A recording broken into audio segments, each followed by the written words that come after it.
عمر بن خطاب رضی اللہ عنہ نماز پڑھانے کے لیے آئے اور اس نے خنجروں کے وار کیے۔ 3 دن سیدنا عمر فاروق رضی اللہ تعالیٰ عنہ تکلیف میں رہے اور یکم محرم کو اسلامی سال کا پہلا مہینہ جو ہے وہ اپنے خالق حقیقی سے جا ملے۔ آپ رضی اللہ عنہ کی عمر اس وقت 63 سال تھی۔ صہیب رومی رحمہ اللہ نے سیدنا عمر فاروق رضی اللہ تعالیٰ عنہ کا جنازہ پڑھایا۔ عمر کون تھے؟ اللہ کے ہاں عمر کا مقام کیا تھا؟ رسول اللہ صلی اللہ علیہ وسلم کے ہاں عمر کا مقام کیا تھا؟ علی المرتضی شیر خدا کے ہاں عمر بن خطاب رضی اللہ عنہ کا کیا مقام تھا؟ نبی رحمت صلی اللہ علیہ وسلم نے ہاتھ اٹھائے، اپنا چہرہ اٹھایا، دل نے گواہی دی، زبان بولی اللہم اعز الاسلام بحب الرجلین، اے اللہ اپنے اسلام کو تقویت دے، تیرے نزدیک تو 2 بندوں میں سے محبوب ہے، عمر بن خطاب و ابی جہل۔ میرے اللہ کو جو محبوب تھے آقا علیہ الصلوۃ والسلام نے دعا کی اور اللہ کو محبوب عمر تھے، میرے اللہ نے عمر رضی اللہ عنہ کو اسلام کی دولت سے منور فرمایا۔ آقا علیہ الصلوۃ والسلام نے صحابہ کرام رضوان اللہ علیہ مجمعین کو ارشاد فرمایا، میرے صحابہ بین انا نائم، میں سویا ہوا تھا، میں نے نیند میں جنت دیکھی، جنت کی سیر کی، میں نے دیکھا کہ میرے آگے آگے قدموں کی چاہٹ ہے، قدم چل رہے ہیں، آواز آ رہی ہے۔ میں نے پوچھا یہ قدموں کی آہٹ کس کی ہے؟ فرمایا یا رسول اللہ صلی اللہ علیہ وسلم یہ آپ کے امتی، آپ کے جانشین، آپ کے پیارے، یہ بلال کے قدموں کی آواز ہے۔ آقا علیہ الصلوۃ والسلام نے ارشاد فرمایا میں کچھ آگے بڑھا، ایک خوبصورت میں نے محل دیکھا، شاندار محل دیکھا، اس محل کے کنارے ایک نہر تھی، تالاب تھا، اس تالاب کے کنارے ایک عورت وضو کر رہی ہے۔ میں نے فرشتوں سے پوچھا ہے میرے فرشتوں یہ محل اتنا خوبصورت کس کا ہے؟ تو فرشتوں نے جواب دیا یا رسول اللہ صلی اللہ علیہ وسلم یہ آپ کے جانثار صحابہ میں سے سیدنا عمر بن خطاب رضی اللہ عنہ کا محل ہے۔ آقا علیہ الصلوۃ والسلام ارشاد فرماتے ہیں مجھے غیرت آ گئی، میں اس سے آگے نہیں بڑھا، میں فوراً پیچھے ہٹایا۔ میں جب صبح ہوئی، نیند سے بیدار ہوا، فجر کی نماز پڑھائی، میں نے عمر بن خطاب رضی اللہ عنہ کو بلایا، صحابہ کرام کو بلایا، خواب سنایا، سیدنا عمر فاروق رضی اللہ عنہ کو، جن کو آج نام نہاد مومن مسلمان، اپنے آپ کو مسلمان کہلوانے والے، جن کا کلمہ مسلمانوں کے ساتھ نہیں ملتا، وہ عمر کو برا بھلا کہتے ہیں۔ آقا علیہ الصلوۃ والسلام نے عمر کا محل جنت میں دیکھا اور جنت کی خوشخبری دے دی۔ آقا علیہ الصلوۃ والسلام کے سامنے عمر بیٹھ کر رونے لگ گئے، یا رسول اللہ صلی اللہ علیہ وسلم آپ عمر پر غیرت کرتے ہیں؟ نبی رحمت صلی اللہ علیہ وسلم نے ارشاد فرمایا ہاں میں عمر پر غیرت کرتا ہوں جس کا محل اللہ نے جنت میں بنا دیا ہے۔ یہ نبی رحمت صلی اللہ علیہ وسلم نے صحابہ کرام رضوان اللہ علیہ مجمعین کو عمر کا مرتبہ بتایا، مقام بتایا۔ نبی رحمت صلی اللہ علیہ وسلم نے ارشاد فرمایا اچانک میرے پاس کچھ خواتین بیٹھی تھیں، قریش میں سے، امہات المومنین میں سے،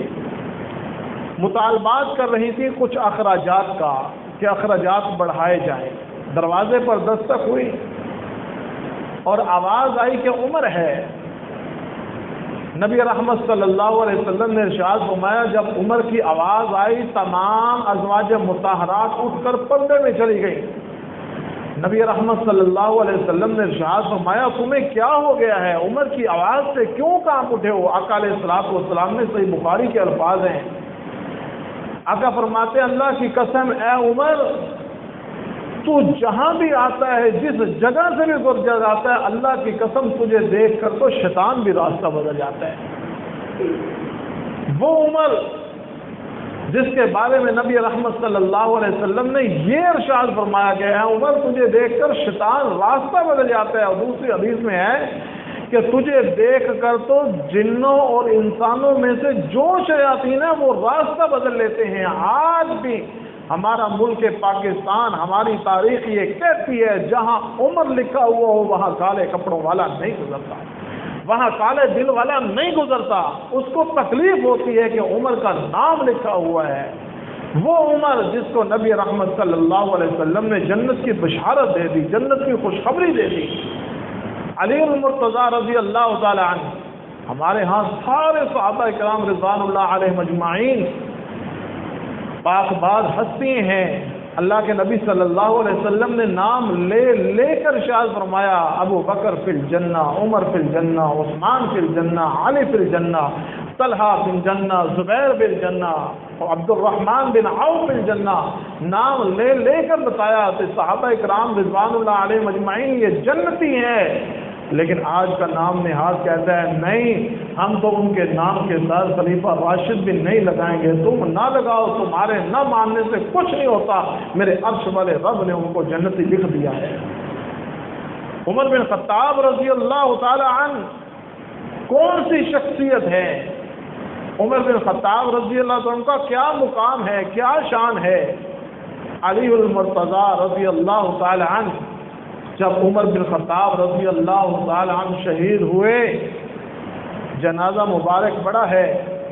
عبداللہ بن عباس رضی اللہ تعالی عنہ کہتے ہیں کہ پیچھے سے کسی نے آواز لگائی اور میرے کندھے پر ہاتھ رکھا، اور جب میں نے پیچھے مڑ کر دیکھا تو آواز لگانے والے شیر خدا علی المرتضیٰ رضی اللہ تعالی عنہ تھے، اور کہہ رہے تھے کائنات میں نے اس عمر جیسا شخص کوئی نہیں دیکھا، اس عمر کے عملوں جیسا شخص کوئی نہیں دیکھا۔ اس عمر کا علم جو ہے نبی رحمت صلی اللہ علیہ وسلم نے ارشاد فرما دیا تھا۔ آقا فرماتے ہیں کہ بین انا نائم، میں سویا ہوا تھا، اللہ کے فرشتوں نے مجھے ایک پیالہ لا کر دیا، دودھ کا پیالہ لا کر دیا، اور میں نے وہ دودھ کا پیالہ پیا، جو اس میں سے بچ گیا میں نے وہ عمر کو دے دیا۔ صحابہ اکرام نے پوچھا یا رسول اللہ صلی اللہ علیہ وسلم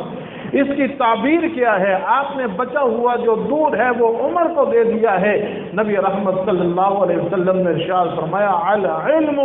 یہ علم ہے، اس سے مراد علم ہے، میرے اللہ نے علم دیا ہے، علم دیا ہے اور عمل دیا ہے، اس کو علی المرتضیٰ رضی اللہ عنہ بیان فرما رہے ہیں، اور فرما رہے ہیں اے عمر آج علی تجھ سے راضی ہے، تمام صحابہ کرام راضی ہیں، اللہ کی قسم تو نے اپنے پیچھے کوئی ایسا بندہ نہیں چھوڑا جو خشیت اعلان میں تجھ سے زیادہ ہو۔ سب سے زیادہ اللہ سے ڈرنے والے، خوف خدا رکھنے والے، تقوی رکھنے والے علی المرتضیٰ کہتے ہیں اے عبداللہ بن عباس آج عمر کو جگہ کہاں مل رہی ہے؟ اکثر میں نبی رحمت صلی اللہ علیہ وسلم کو یہ فرماتے ہوئے سنتا تھا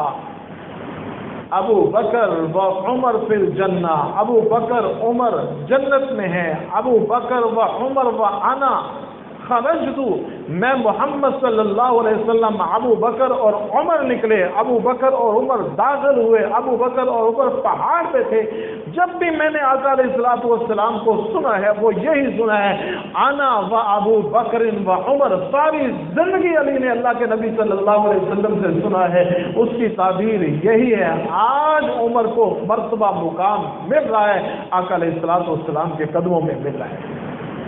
جس شخصیت کو اتنا مرتبہ ملے، اتنا مقام ملے، اتنا علم ملے، اتنا علم ملے، جنت کی بشارت ملے، اور آقا علیہ الصلوۃ والسلام کے ہاتھ سے دودھ کا پیالہ ملے، جنت میں محل ملے، اور آج کا نام نہاد مومن مسلمان کہے عمر جنتی نہیں ہے۔ نہ بھڑکاؤ تعصب کی آگ کے جس سے شعلے اٹھیں، نہ ہمارے دل پہ آگ جلاؤ کہ ہم ممبر کو چھوڑ کر گلیوں میں آئے، بازاروں میں آئے،